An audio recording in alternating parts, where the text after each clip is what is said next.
The Metamorphosis of the World by Clark Ashton Smith. Chapter 1. In the year 2197, the first intimation of a strange peril of worldwide scope and gravity came and passed unrecognized for what it really was in the form of a newspaper dispatch from the Sahara, reporting a sandstorm of unprecedented fury. Several oases, according to the report, had been entirely blotted out, and a number of caravans had been lost in the sweep of the tremendous storm, which had towered to a height of 12,000 feet, and had covered many hundred square miles. No one caught in it had come out alive, nor had any trace of the missing caravans been found.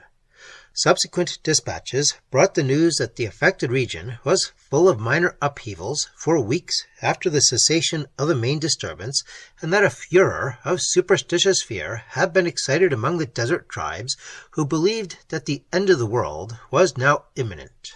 But in the surge and press of more sensational and apparently more important items than engaging the world's attention, no one, not even the most advanced and alert men of science, gave more than a passing thought to the sandstorm. Toward the end of the same year, there came a fresh report from the Sahara, this time of so strange and inexplicable a nature that it immediately aroused the curiosity of many scientists, who forthwith formed an expedition to investigate the conditions that had given rise to the report. The members of a caravan from Timbuktu, the first to venture into the path of the great storm, had returned within a week, half mad with terror, and telling incoherently of unaccountable changes that had taken place all through the disturbed area. They said that the long, rolling dunes of sand had all disappeared, to be replaced by solid earth and mineral forms, such as no one had ever seen before. The earth consisted of great patches of a sort of violet-colored clay, very moist and with a noxious odor that had almost overpowered those who ventured to walk upon it. Also, there were outcroppings, immense ledges, and even hills of singular stone and metals. The stone was mainly crystallized, with red, black, blue, and dark green colors, and the metals were white and iridescent. The members of the caravan swore that they had seen huge boulders heave visibly from the earth before their eyes, and had watched the crystals swell on the sides of these boulders. Over all the changed area, they said, there were vapors that arose continually, forming a dense canopy of cloud that shut out the sun. But in spite of this fact, the heat was more intense than any they had ever known, and had an intolerably humid character. Another odd thing they had noticed was that the sand immediately contiguous to this area had become so fine and pulverous that it soared in high clouds at every step of their camels, who had almost been engulfed in it. They all believed implicitly that Iblis, the Mohammedan Satan, had come to establish his kingdom on earth, and, as a preparatory measure, was creating for himself and his subject demons a suitable soil and atmosphere resembling those of the infernal realms. Henceforth, the region was utterly shunned till the arrival of the investigating scientists, headed by Roger Lapham, the most renowned American geologist of the period. Chapter 2. Lapham and his party, in which were several celebrated chemists as well as some fellow geologists, had chartered 2 airplanes, and the trip to Timbuktu, where they paused to interview personally the members of the returned caravan, was a matter of only a few hours. A new and unexpected angle was added to the strange story when the scientists learned that 8 of the 12 natives whom they desired to see had fallen dangerously ill in the interim since the sending of the last news dispatch. So far, no one had been able to diagnose their illness, which had presented a combination of symptoms no less inexplicable than unfamiliar. These symptoms were quite varied and differed somewhat in the individual cases, though acute respiratory and mental disorders were common to all. Several of the men had shown a violent homicidal mania, which they were already too weak and ill to carry to the point of action. Others had tried to commit suicide in a sudden and delirious excess of melancholia and nervous terror. and 6 of the 8 were afflicted with peculiar cutaneous disturbances, which would have suggested leprosy if it had not been that the diseased portions, which developed and increased with remarkable rapidity, were of a bright green color instead of being white, and had purplish borders. The pulmonary symptoms were not dissimilar to those experienced by men who have inhaled some sort of deadly poison gas, and were marked by a swift eating away of the tissues. 2 of the men died on the evening of the same day that Lapham and his companions arrived in Timbuktu, and by noon of the following day, the 4 who had been so far exempt were stricken down. They suffered all the symptoms presented by their fellows, with the addition, even during the earlier stages, of a form of locomotor ataxia and a queer disorder of vision, which constituted an inability to see plainly in broad daylight, though their sight was normal at other times. They, as well as most of the others, now developed a terrible condition of necrosis involving the whole bony structure of the body, and within 2 days all were dead.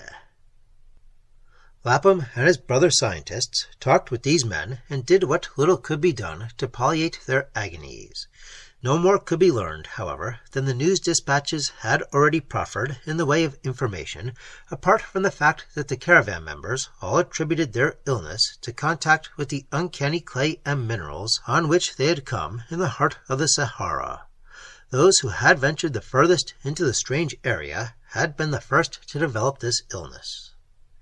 It became evident to the scientists that their proposed explorations might be accompanied by grave bodily dangers. One of the planes was immediately sent to England for a supply of gas masks, oxygen, and complete suits of an insulative material designed to protect against everything then known to science in the form of harmful radioactivity. As soon as the planes returned, bringing the requisite supplies, the journey into the Sahara was resumed. Following at an altitude of 1,000 feet the northern caravan route towards Insalah and Gadames, the scientists soon began to penetrate the Juf Desert, amid whose golden yellow dunes the affected area was said to lie. An odd spectacle now presented itself to them. Far off on the horizon was a low-lying mass of clouds or vapors, a thing almost without precedent in that dry, rainless region. These clouds or vapors were of a pearly gray color, and they covered not only hundreds of leagues of the rolling sand, or what had once been sand, but also seemed to encroach upon the rocky, weather-worn terrain to east of the Juf. Nothing could be seen of the geological changes that had taken place till the airplanes had approached within a few miles of the vapor mass.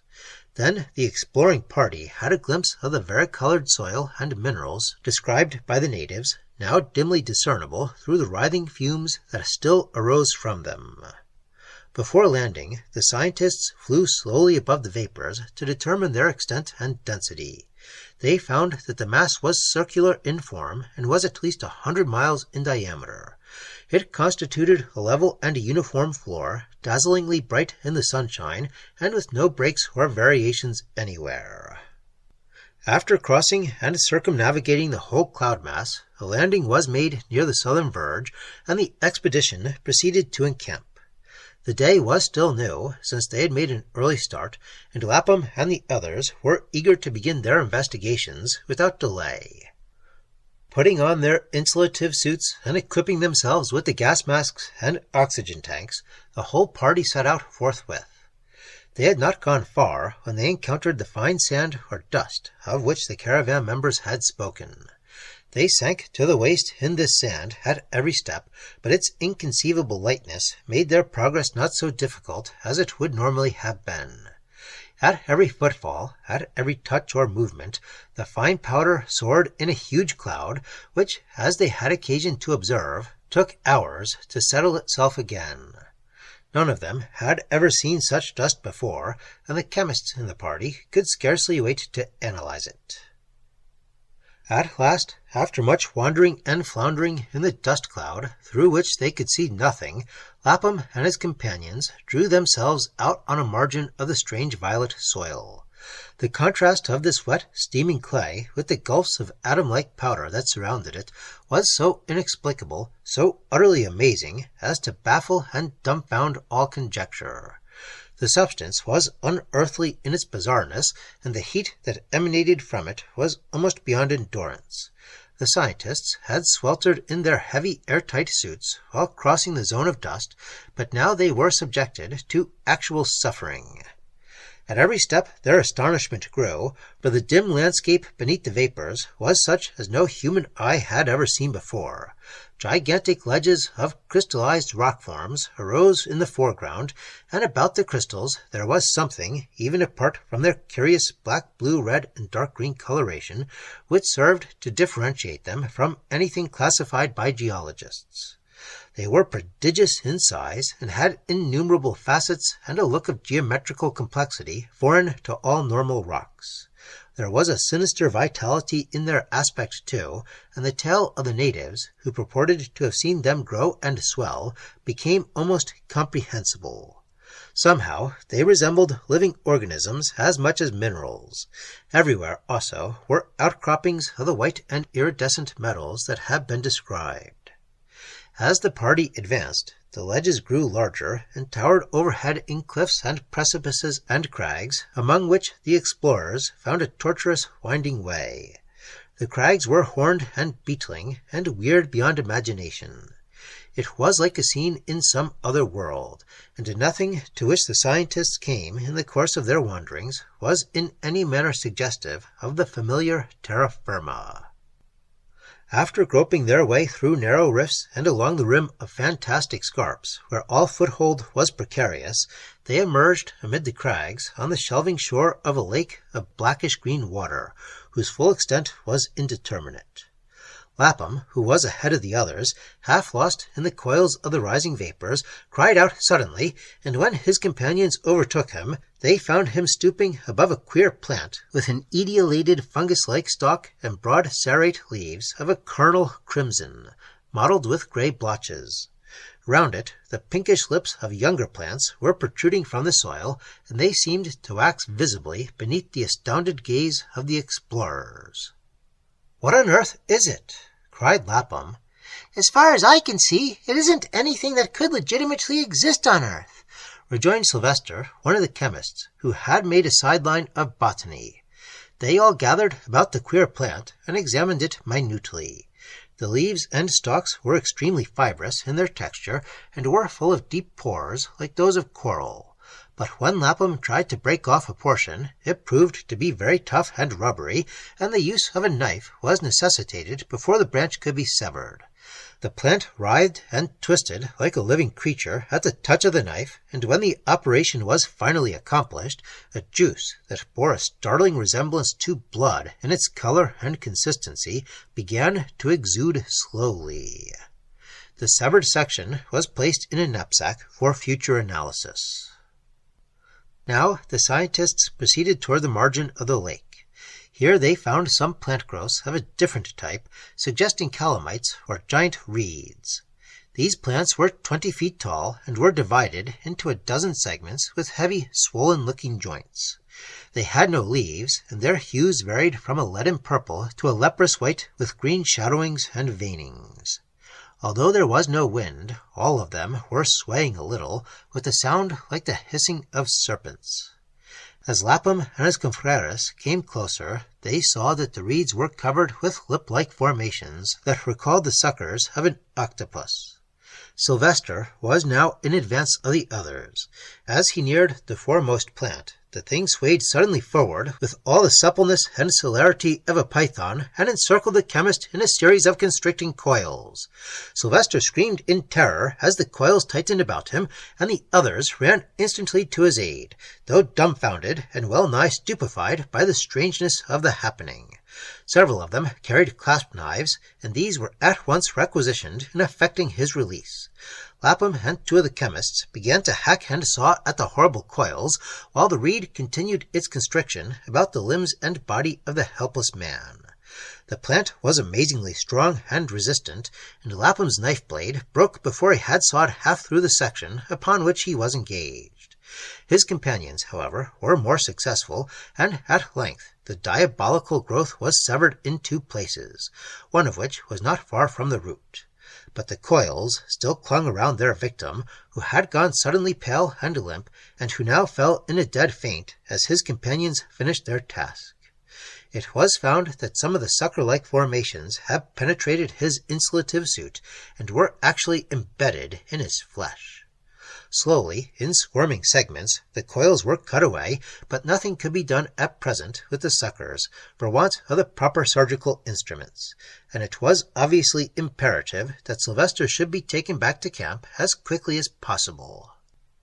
Carrying the still unconscious man among them by turns, the explorers retraced their steps amid the crags and ledges of many-colored crystals, along the perilous rim of steaming cliffs and gulfs, and found their way through the zone of atomic dust, till they re-emerged, altogether exhausted and frightfully shaken, on the shore of the natural desert. In spite of their urgent haste, however, they took with them some specimens of the crystals, of the white and iridescent metals, and the violet soil, as well as parts of the python-like reed, for future examination, and they greatly deplored their inability to secure some of the water in the blackish-green lake. After the chemist's experience, no one would have dared to venture among the fringing reeds along its shore.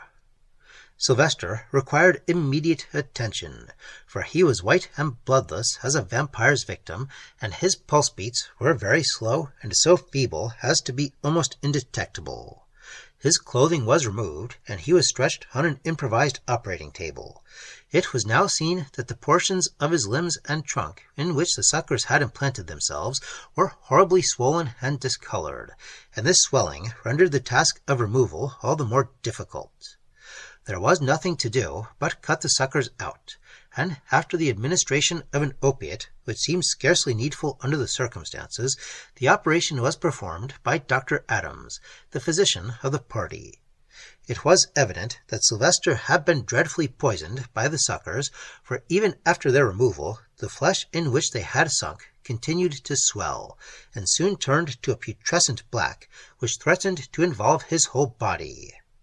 At no time did he recover full consciousness, though during the night after the explorer's return he began to toss and mutter weakly in a sort of low delirium, which presently merged into a coma from which he did not awaken. At 10 the next morning, Dr. Adams announced that Sylvester was dead.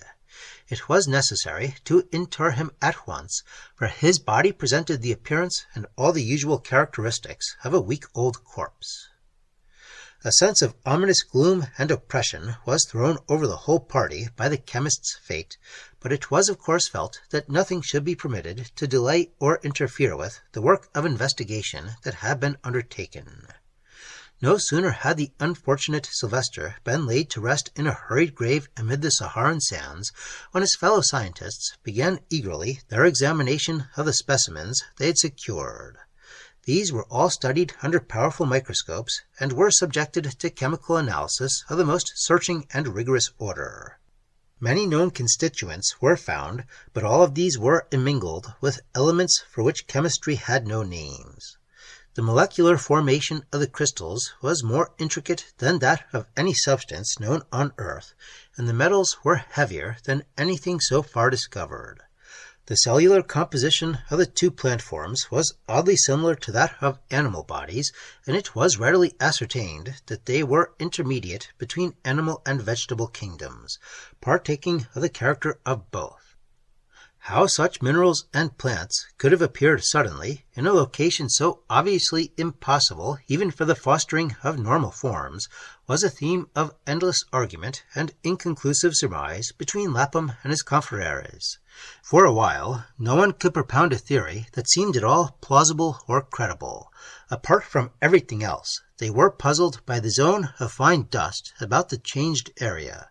This zone was found to consist of sand particles whose very molecules had been partially broken up and disintegrated.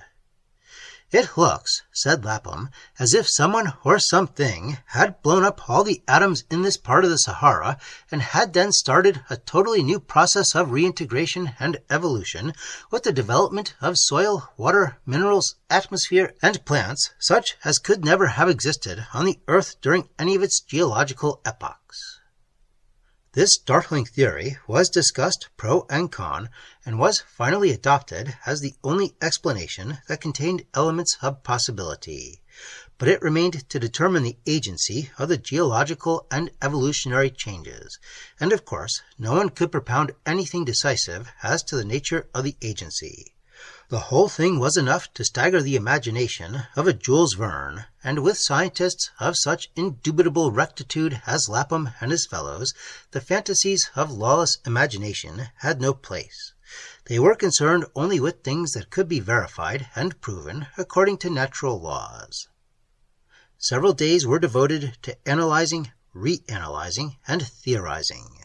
Then a report of the conditions that had been found was drawn up, and it was decided to send a summary of this report by radio to Europe and America.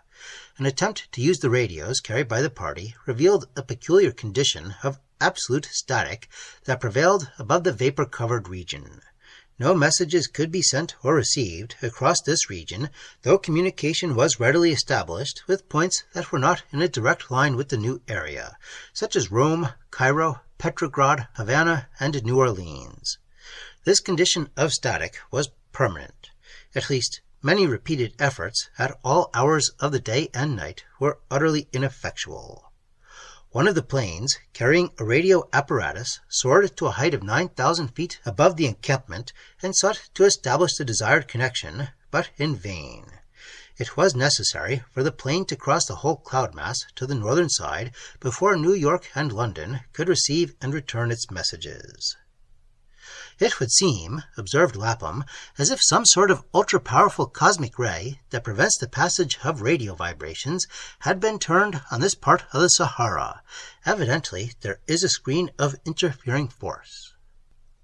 While arguments as to the validity of this theory, the nature and origin of the conjectural rays, and their possible relation to the geologic changes were still in progress, two members of the party complained of feeling ill. Both of them, on examination by Dr. Adams, were discovered to be afflicted with cutaneous symptoms resembling those that had been developed by many of the caravan from Timbuktu. The characteristic patches of bright green with purplish borders were spreading rapidly on their arms and shoulders, and soon invaded the exposed portions of the skin. The two men became mildly delirious within a few hours, and gave evidence of extreme nervous depression. Simultaneously with this turn of their illness, Dr. Adams himself grew conscious of a sudden feeling of indisposition.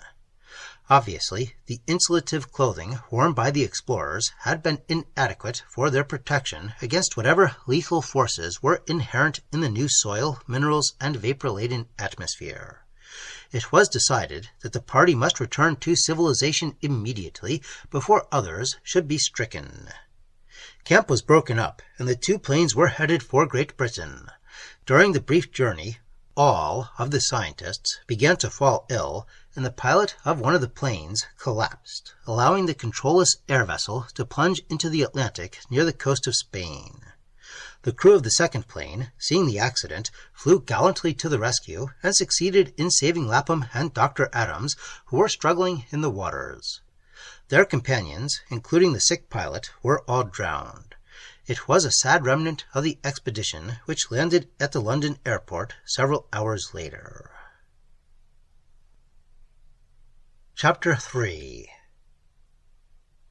In the meanwhile, the summary of the explorer's report, dispatched with so much difficulty by radio, had been published in all the leading dailies of the world, and had aroused universal interest amid the scientific fraternity. The press was full of theories and conjectures, some of them extremely wild and fantastic.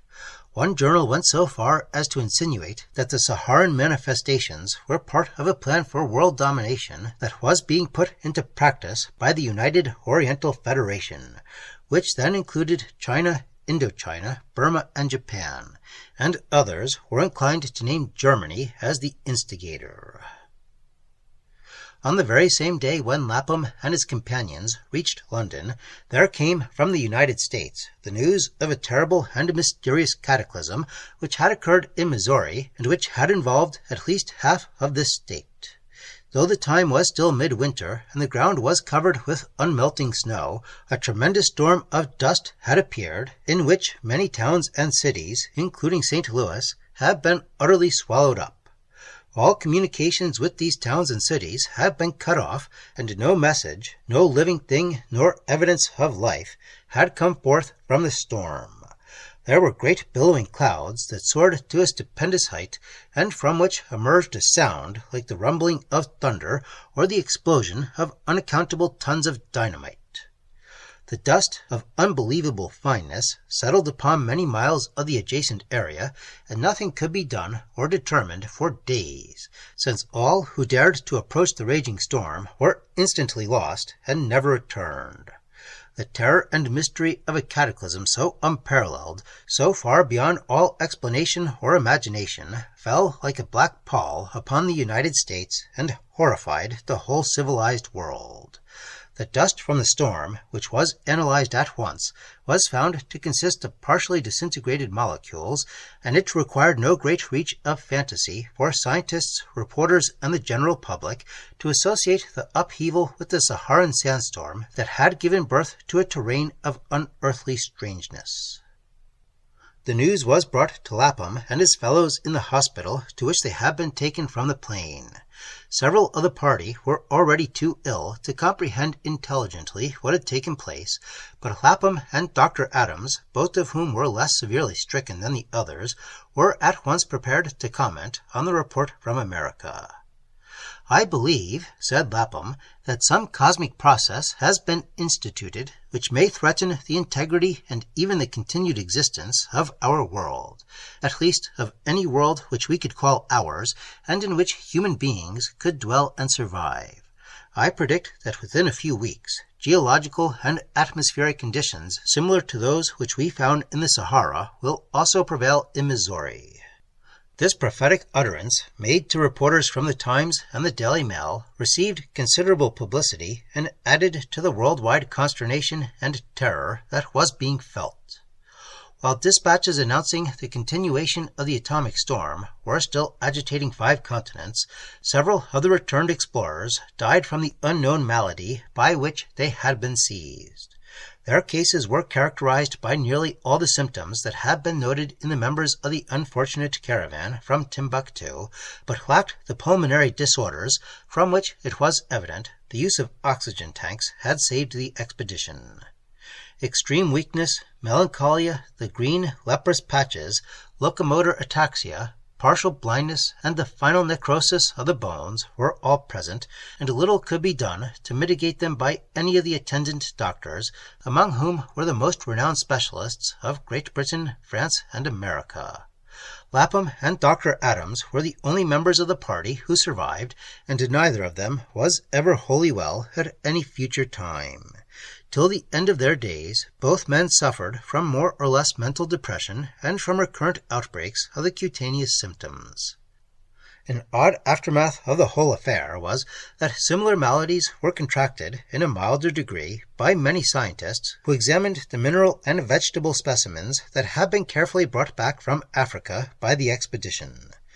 No one could isolate or identify the properties that gave rise to such disorders, but it was assumed that rays belonging to the ultraviolet or infrared ranges, and more powerful than anything hitherto discovered, were being given off by the odd substances.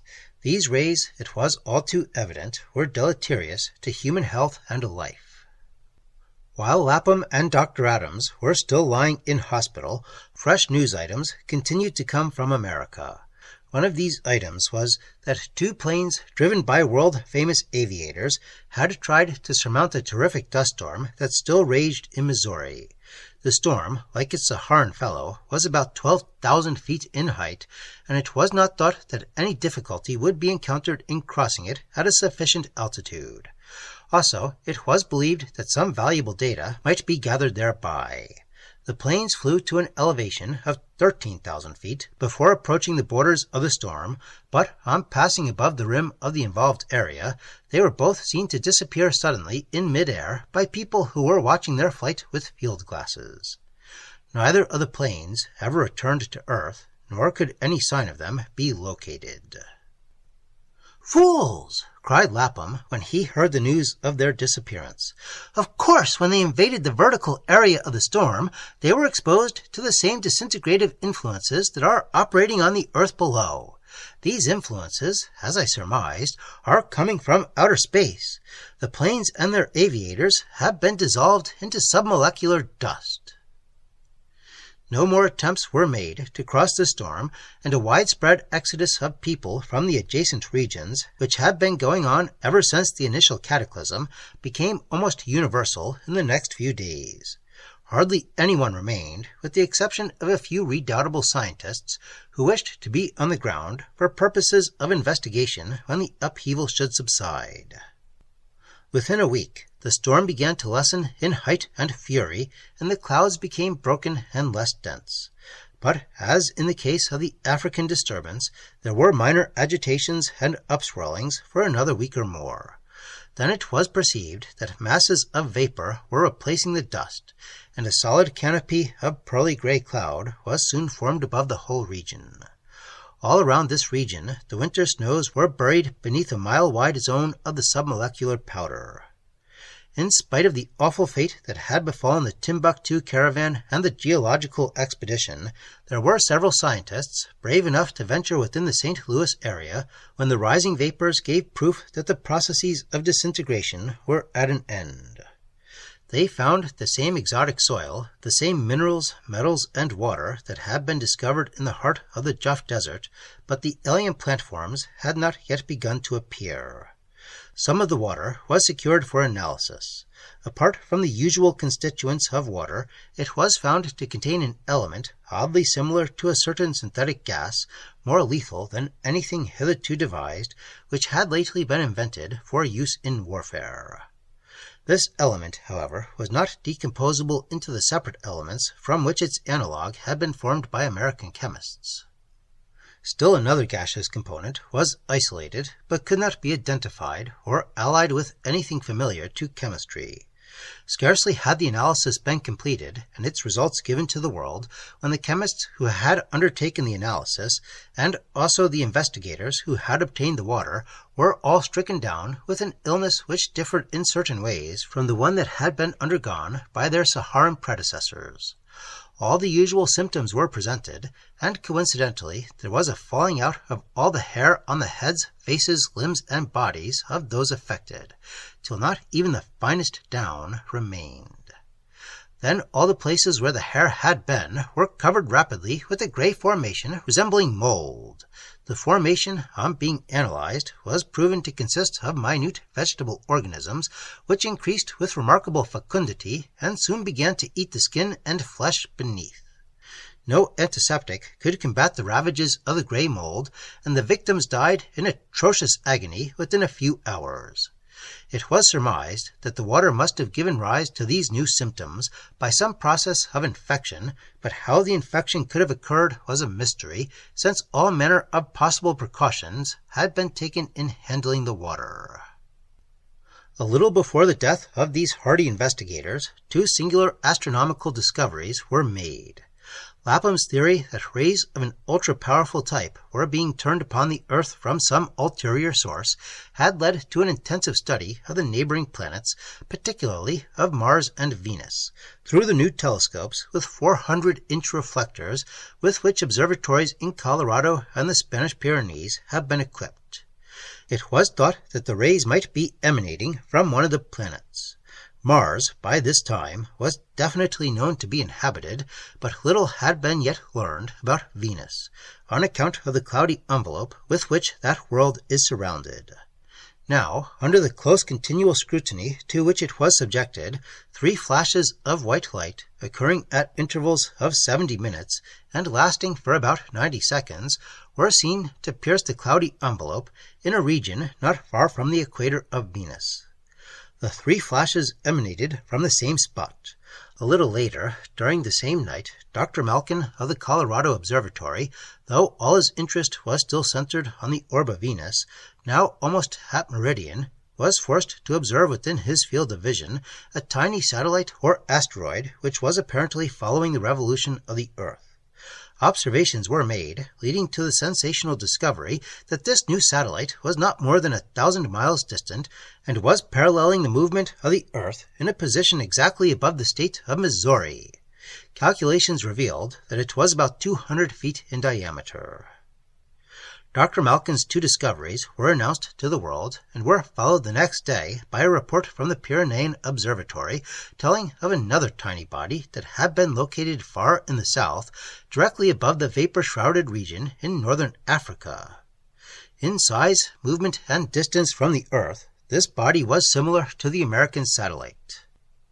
The two announcements were the cause of much public excitement, and many conjectures were made as to the origin and character of the two minute bodies, whose very positions made it natural for everyone to connect them at once with the geological phenomena in the subjacent areas.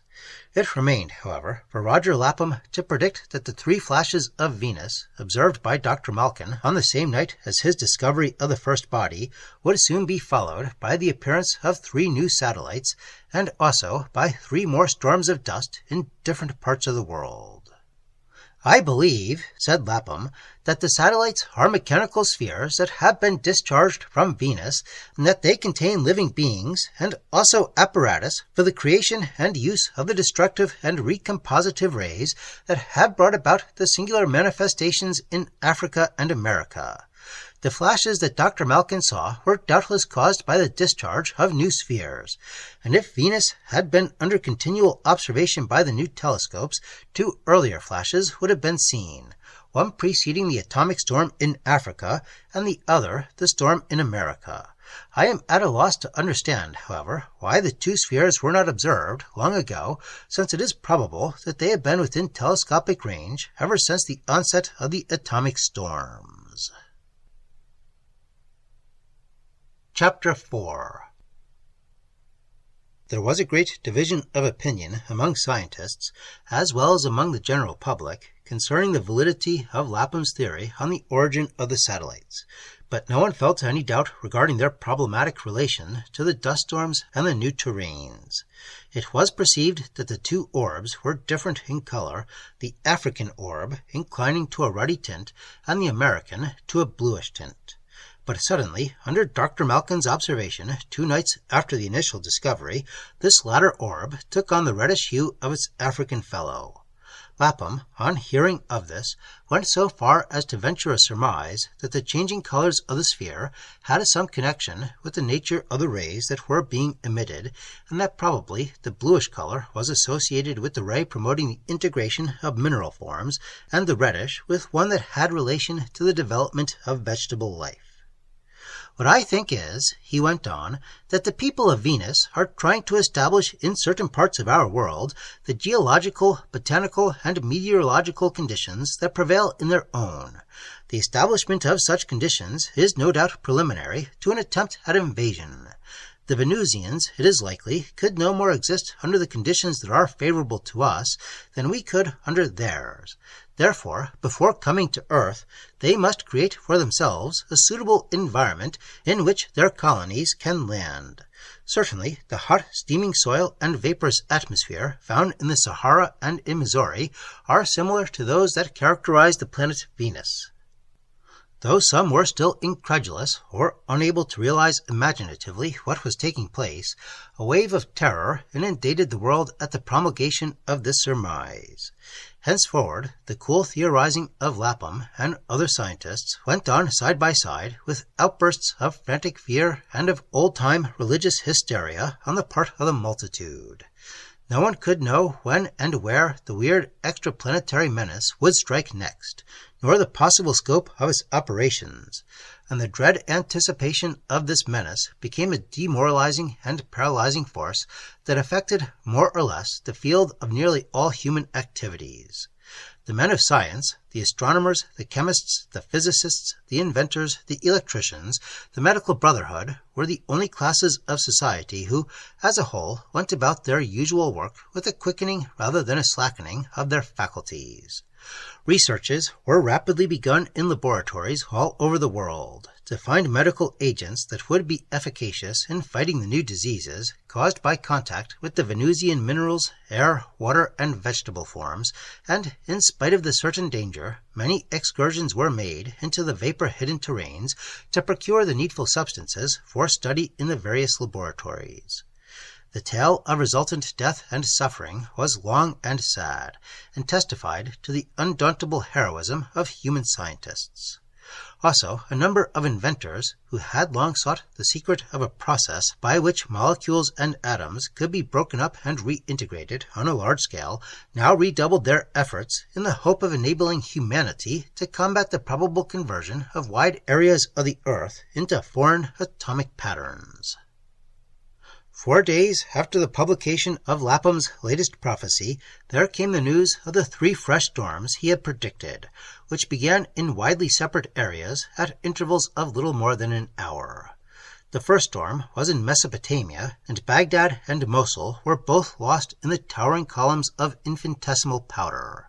The Tigris continued to flow into the area of the storm, but on the southern side it instantly ceased to run and soon became a dry bed till its junction with the Euphrates.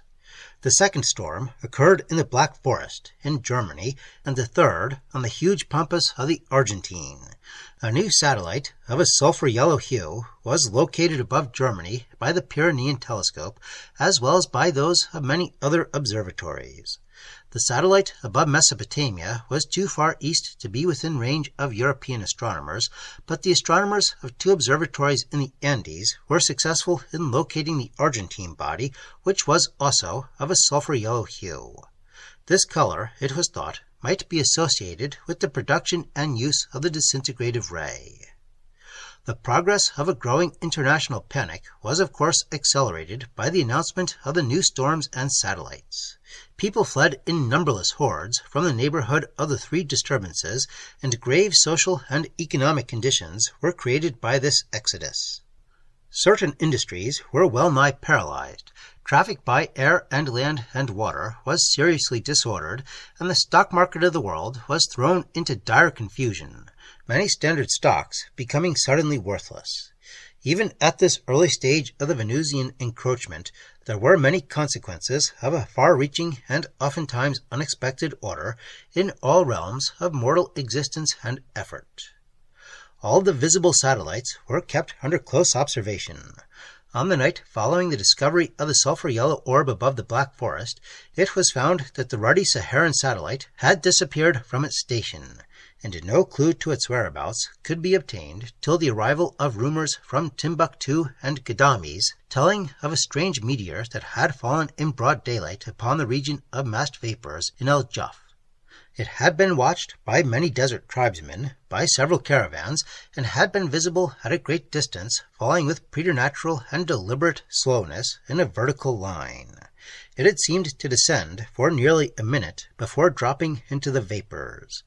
Its color was a bright silver, it was round in form, and had not left the usual trail of flame that is made by a large meteor.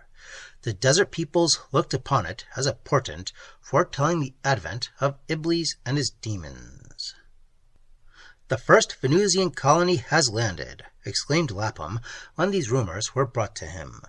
"They have no doubt completed their evolutionary process, or have carried it to a degree that would render the African terrain inhabitable from their viewpoint." While abject fear prevailed among the multitudes of humanity, and while scientists were engaged in eager speculation as to the nature of the Venusians, the rays employed by them, and the manner in which their spheres had been propelled through space and held in suspension above the earth, a number of new flashes were perceived on Venus by the vigilant astronomers of Colorado and Spain. No less than 9 of these flashes were detected at the customary intervals on the same night, and on the following night there were 9 more. Others, however, must have occurred during the daylight hours, for within 5 days no less than 30 additional storms of atomic dust were reported from all over the world. The areas of many were conterminant with the regions already affected, and were destined to extend enormously these regions, but many others were remotely scattered, and were to form independent nuclei for future manifestations. There were 3 storms in Australia, 7 in Africa, 6 in Europe, 6 in Asia, 5 in the United States, and 3 in South America. Many more satellites, all of a sulfur-yellow hue, were located by astronomers above the realms of devastation that were being established. The destruction wrought was appalling in its scope, for a dozen great cities and hundreds of towns in thickly peopled regions were turned into cosmic powder by the disintegrating force. Berlin, Vienna, Florence, Tehran, Jerusalem, Kabul, Samarkand, Chicago, Kansas City, St. Paul, and Pittsburgh had become in an instant no more than memories. The Argentine track was lengthening towards Buenos Aires, and the ravages in northern Africa had been extended as far as Lake Chad, which had contributed a cloud of fine steam 20,000 feet in height to the whirling tempest of minute sand particles. Even amid the universal horror and confusion, it was noted that nearly all the storms were in regions remote from the terrestrial seaboards. Lapham, on being appealed to for an explanation of this fact, made the following statement. The process that is being carried on must inevitably be slow and gradual, on account of its tremendous magnitude, and many years will doubtless be required for its completion. The Venusians have selected inland areas for the nuclei of the geological and climatic metamorphosis because the new atmospheres created above such areas will less readily be subject to immediate modification by the Terran oceans.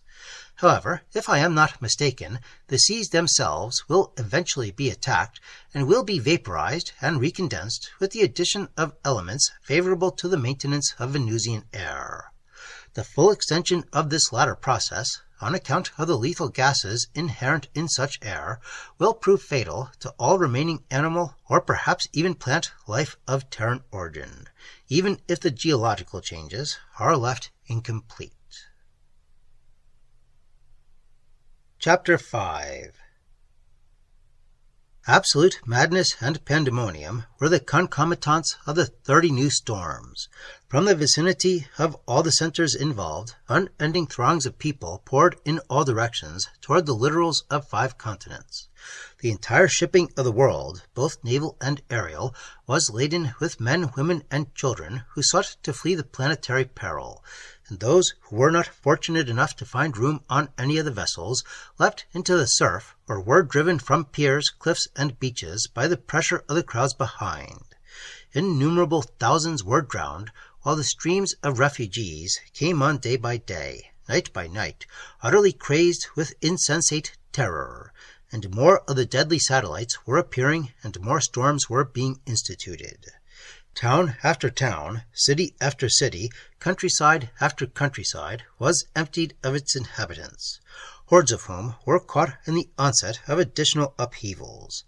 Heroic efforts were made to re-establish some sort of order by the police and military forces of all the nations, but not much could be done beyond organizing many of the North American, European, and Asiatic throngs for migration toward the Arctic and subarctic regions. In the midst of all this pandemonium and destruction, however, the laboratories of the world continued their investigations, though one by one many of them were lost in the molecular cataclysms.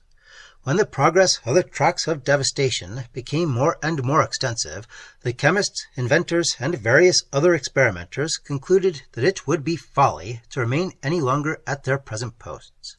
It was thought from the general distribution of the storms that the Antarctic Circle would be the last portion of the globe that the invader would attack, and the scientists of all countries, uniting in a common cause, made immediate preparation to remove their equipments and build laboratories in the heart of the polar plateau. The work of removal, through the aid of giant airliners, was completed in an amazingly short period of time, though there were certain casualties and losses through the passage of planes above fresh regions that were being assailed by destructive rays. Enough provisions for several years were carried along, and of course the wives and families of the various investigators accompanied them, as well as many thousands of people who were needed for work of a less expert but essential order. Whole towns of laboratories, as well as of other buildings, were erected amid the Antarctic wastes, while the airliners returned to fetch more people and more supplies. The scientific colonies were joined by the passengers of hundreds of fugitive air vessels that had been wandering above the seas, and soon a goodly remnant of every nation had found shelter behind the barriers of ice and snow. Something was also done to house and provision the hordes that had fled to the north, and as much communication as possible was kept up between the two streams of humanity. Roger Lapham, who was now in a state of tolerable convalescence, was invited to join the colonies of investigators and went south in one of the first airliners. He had wished to lead another expedition into northern Africa with the idea of again penetrating the Jaf, where the supposed meteor had been seen to descend, but was finally dissuaded from this rash plan when word came that the African terrain was now surrounded on all sides by violent upheavals, one of which had destroyed Timbuktu. To the colonies about the southern pole, there came the daily news of how the fearful work of planetary destruction and reintegration was progressing from radio operators who were brave enough to remain at their posts till an unresponding silence offered proof that they had been annihilated one by one with the realms in which their stations had stood. The Venusian soil and air, with outlying fringes of atomic dissolution, were spreading like a series of cancers through the 5 continents, through regions that were almost emptied of human life by this time. The heavens were filled with the tiny satellites of changing colors, a score of which had descended to Earth and had not been seen to rise again. What their occupants might now be doing was a mystery that intrigued all of the scientific fraternity.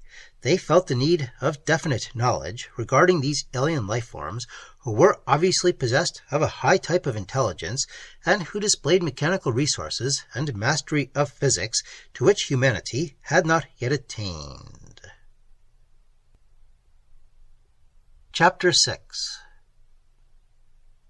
A radio dispatch from a lonely village in southern Florida brought to the Antarctic laboratories the news that one of the silver spheres had been seen close at hand by human beings for the first time. An orange grower, who had refused to abandon his plantation at the flight of nearly all his neighbors, with his 12-year-old son, who had remained with him, had observed the sphere flying toward them within a mile of the Earth's surface, in a southeasterly direction. Apparently it had emerged from a partially converted tract involving Kentucky, Tennessee, and the northern borders of Alabama, where more than one of the spheres had already been known to land. The thing was flying slowly, at less than 30 miles an hour when first noticed, and it came gently to Earth within 300 yards of the orange grower and his son, close to the edge of their orchard. The sphere seemed to be made of some whitish metal, was perfectly round, was at least 200 feet in diameter, and had no visible projections anywhere. It resembled a miniature world or moon. When it approached the ground, a sort of framework consisting of 4 tripods of the same whitish metal issued or unfolded from the sphere and served to support it when it came to rest. In this position, the lower part of the globe was no more than 15 or 20 feet from the ground. A circular trap or manhole opened in the bottom, and from this a stairway of metal steps was let down to earth. 7 creatures of an unearthly type descended the stairs forthwith and proceeded to examine their environment with all the air of a party of investigating scientists. They were perhaps 4 feet in height, with globular bodies, and they possessed 3 short legs and 4 extremely supple and jointless arms that issued from the side and back of smaller globes that were presumably their heads. These arms were all long enough to reach the earth and were used to a certain extent in locomotion and the maintenance of equilibrium. The creatures were either equipped with natural coverings like the shards of insects, or else they wore some kind of armor or suiting made of red and green metals, for they glittered gorgeously in the sunlight. The orange grove seemed to interest them greatly, for they broke off several boughs laden with ripe fruit, and one of their number forthwith carried the boughs into the sphere, holding them aloft with 2 of his odd arms. The other 6 roamed about the countryside and vanished from view for a while, returning in less than an hour with numerous plant specimens and also with pieces of furniture, human clothing, and tin cans, which they must have collected from the buildings on some deserted plantation. They re-entered the sphere, the metal stairway was drawn up, The trap was closed, and the great orb retracted its 4 tripods and flew away toward the ocean at an increased rate of speed that would soon bring it to the Bahama Islands. The orange grower and his son, who had hid themselves behind a pile of empty lug boxes and had scarcely dared to move for fear of attracting the Venusians' attention, now hurried to the local radio station, where the operator was still on duty, and sent a detailed report of what they had seen to the Antarctic laboratories. A little later, the sphere was sighted from the Bahamas, but apparently it did not pause on any of these islands. Still later, it was observed from Haiti, San Domingo, Martinique, and the Barbados. Then it landed near Cayenne, where 2 natives were captured by the Venusians and taken aboard the sphere. Then the thing continued its southeasterly flight and was seen far out at sea from Pernambuco. An hour afterward, it was sighted from St. Helena, and then it changed its course and flew directly south. It passed above Tristan da Cunha and disappeared from human observation for 2 days. Then a biplane, flying from the Sandwich Isles to the Antarctic, found the great orb floating in the sea and reported this fact to the United Scientists. It was at once surmised that the occupants had fallen ill and were perhaps dead, or at least were no longer able to operate the propulsive and levitative mechanism. Immediate contact with our soil and atmosphere, said Lapham, has no doubt proven as dangerous for these beings as our own excursions into terrains formed after a Venusian pattern were dangerous for us. Probably they were a group of scientists who desired to gather data regarding terrestrial conditions and were willing to chance the bodily peril. Great excitement prevailed at the news of this find, and 3 armored planes with heavy guns and a supply of explosives were sent to watch the floating sphere. The huge orb was half submerged in the water, and no sign of life, no movement other than that of natural drifting, was detectable. At length, after some hesitation, the crew of the planes decided to fire a 7-inch shell at the exposed portion, even at the risk of shattering machinery that might prove of immense interest and value to humanity. To the surprise of everyone, the shell made no impression on the sphere beyond denting its side a little and increasing the speed of its drift along the waters. Finally, it was resolved to tow the thing to land. On being approached, it revealed a number of small circular and oval windows filled with semi-translucent materials of green, amber, and violet. It was beached on one of the South Shetland Islands. After vain attempts with milder explosives, the trap in the bottom was blasted open with thorite, a terrible new compound of solidified gases with which whole mountains had been shattered. Evidently the metal of the sphere was stronger and harder than any substance found or invented by human beings, and it was likewise ascertained to be heavier. When the fumes of the explosion had cleared away, several scientists entered the sphere by means of a ladder. Much damage had been done by the thorite, and certain highly intricate mechanisms around the trap were hopelessly ruined, to the extreme regret of the investigators, but the body of the sphere and its contents were still intact. The interior was divided into a great number of curious compartments with octagonal walls, and had probably accommodated more than 1,000 of the interplanetary voyagers on its trip to the Earth. A large room above the trap opened off into 3 others of equally capacious extent, filled with machinery whose use and method of operation could not easily be determined.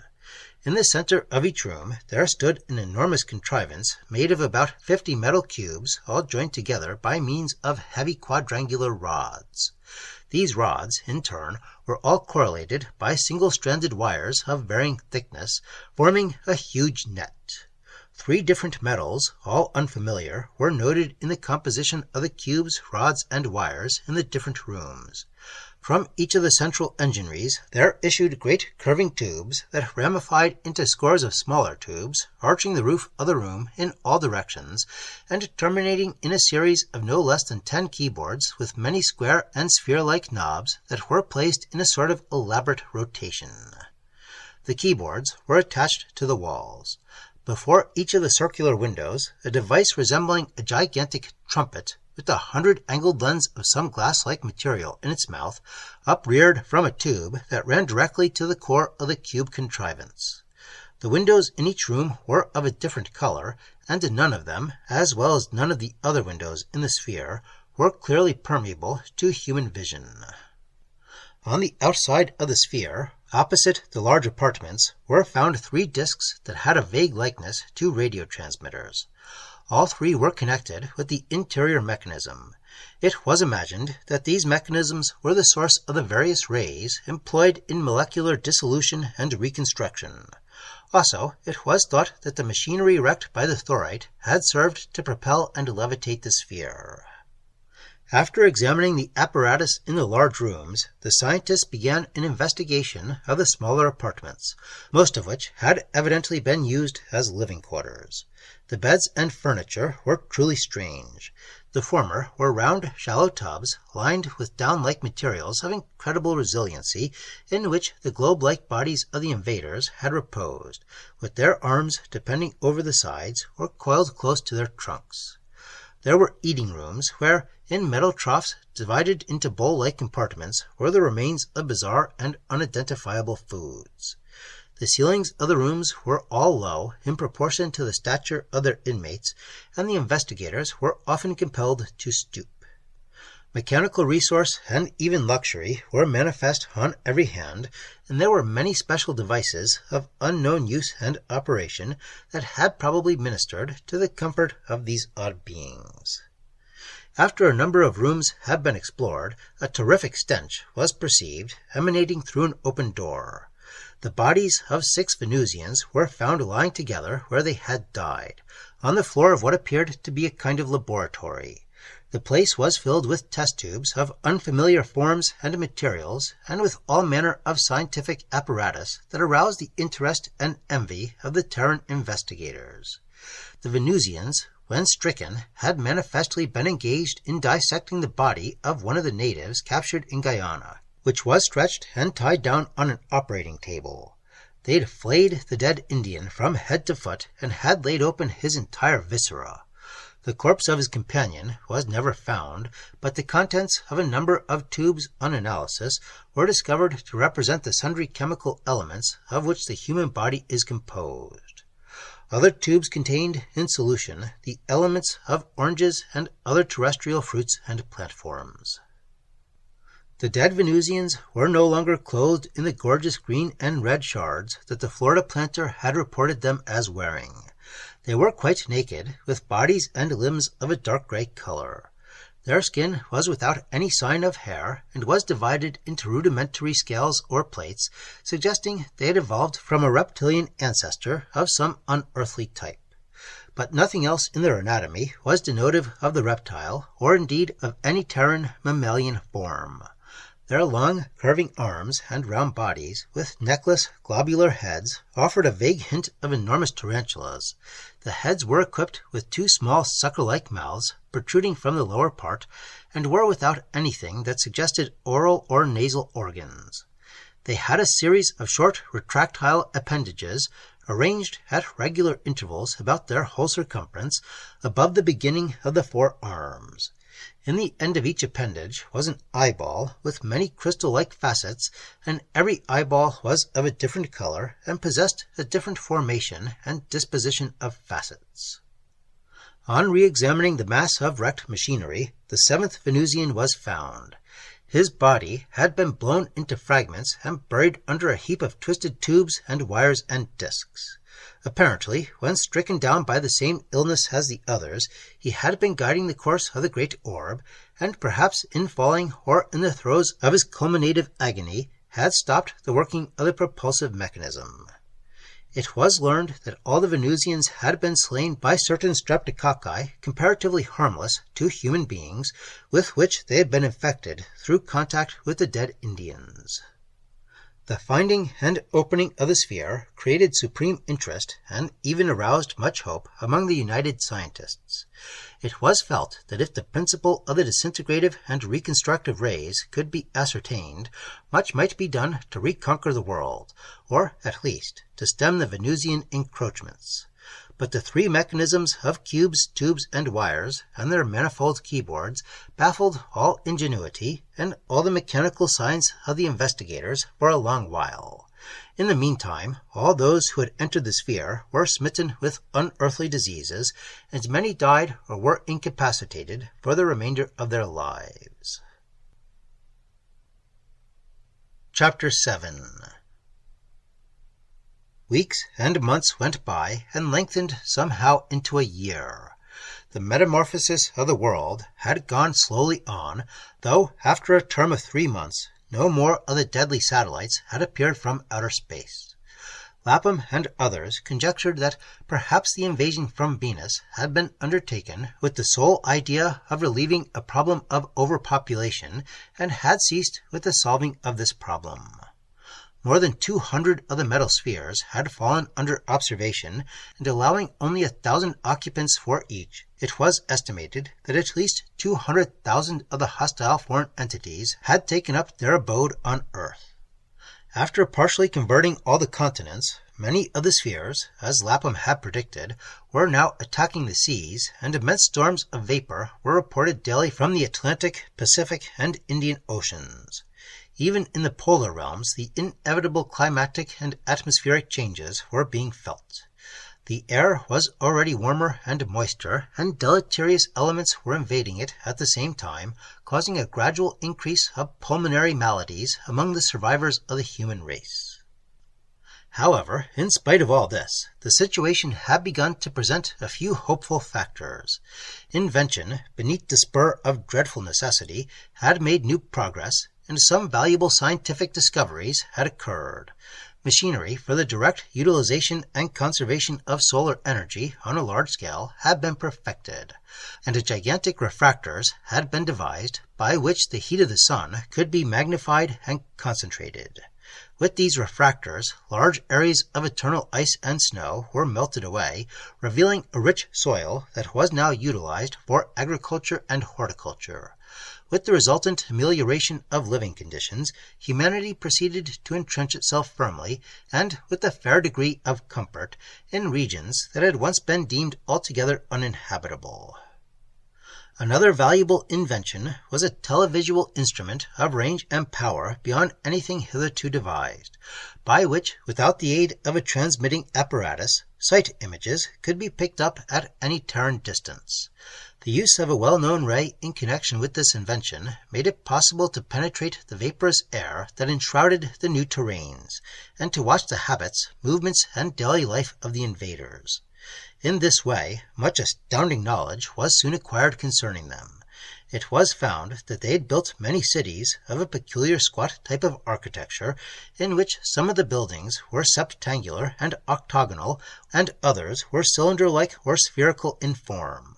The cities were wrought of synthetic materials and metals, and all the houses were connected by tubes which were employed for purposes of traffic. Passengers or any desired article could be shot through them to a given point in a few instants. The buildings were illumined with lamps made of radioactive materials.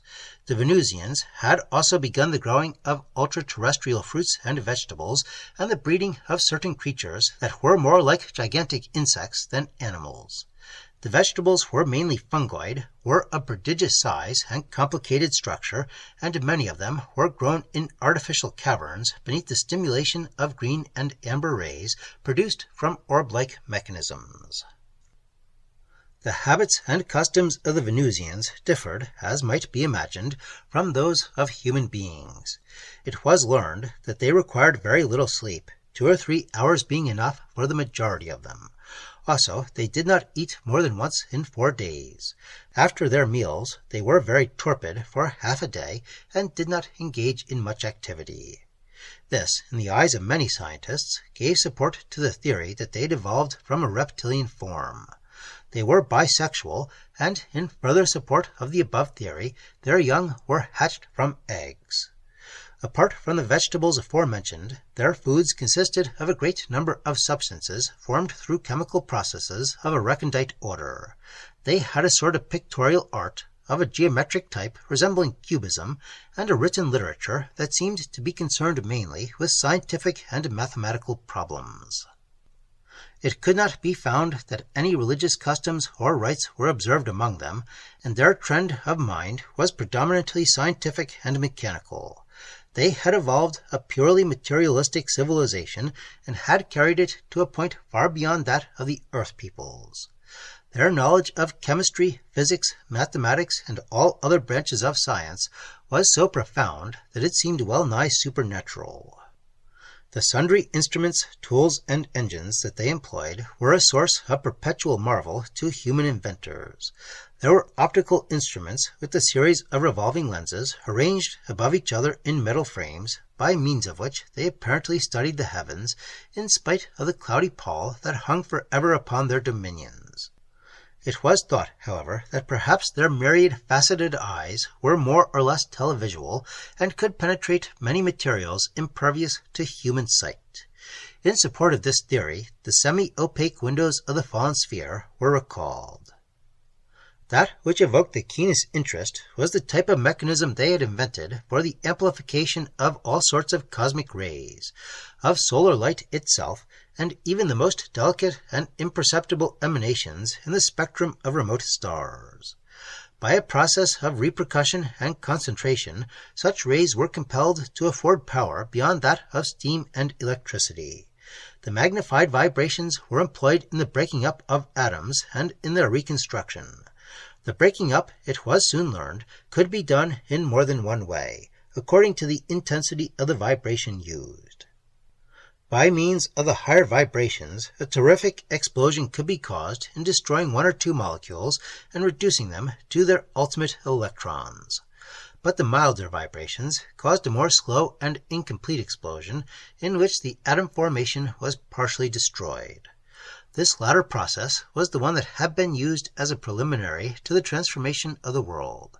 Smaller mechanisms of a kind similar to those in the silver globe were in common use among the invaders, and all their air vehicles, industrial machinery, and various other appliances were run with power derived from the explosion of atoms by amplified cosmic rays. By watching the actual employment of these mechanisms, human scientists learned how the machinery in the derelict sphere had been uprated. Also, the changing colors of the satellites were explained, for it was perceived that the generation of the various rays was accompanied by the production of an aura of color about the transmitting mechanism. As Lapham had surmised, yellow was the tone of destruction, blue the tint of mineral evolution, and red the hue of vegetable growth. The invisibility of the first two spheres for a long period was likewise explained when it was learned that the Venusians could use at will, in connection with the other vibrations, a vibration that neutralized these customary colors. Probably, through motives of natural caution, they had wished to remain invisible till observation had convinced them that nothing was to be feared from the world they were attacking. Now, with the knowledge acquired from their monstrous foes, human inventors were able to create similar machinery for destroying atoms and for reconstructing them in any desired pattern. Enormous planes were built and were fitted with this machinery, and a war of titanic destruction soon began. The Venusian territories of Australia were attacked by a fleet of 400 planes, who succeeded in annihilating several of the metal spheres, as well as 2 cities of the enemy, and turned many hundred miles of vapor-covered land into a seething chaos of primeval dust.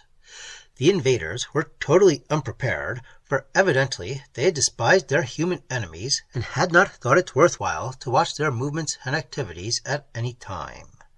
Before they could rally, the planes had passed on to the shores of Asia and had inflicted much damage in the Mesopotamian terrain.